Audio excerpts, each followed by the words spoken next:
de estrecharse las manos puestos en pie. No sé si te lo diré, tiene un nombre que yo callo, si lo digo callaré. Aragón tiene un moncayo blanco y verde. Lo tendrías que saber, dijera o no lo dijera, cuando estremezca tu piel el tiempo de voz severa, cortante y cruel.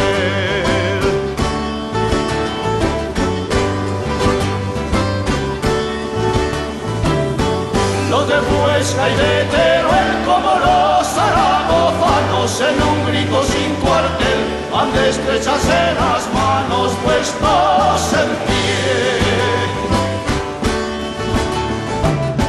Lo tendría que decir, dijera o no lo dijera, ni que se hubiera de hervir el agua con que nos lavan desde Madrid. Agua que va a dar al mar, agua de la mala suerte, va la sal y siembra sal, dejando detrás la muerte y el vendaval.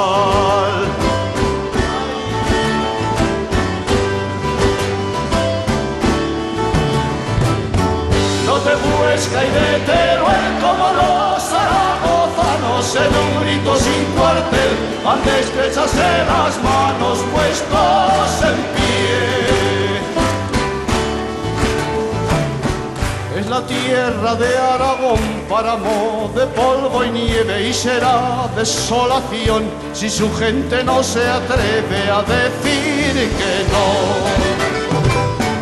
Al que entienda esta canción, que se le quite la venda, porque a buen entendedor nunca le duele otra prenda que su dolor.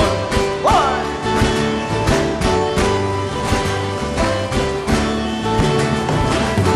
Los de Huesca y de Teruel, como los zaragozanos, en un grito sin cuartel han de estrecharse las manos puestos en pie, puestos en pie, puestos en pie.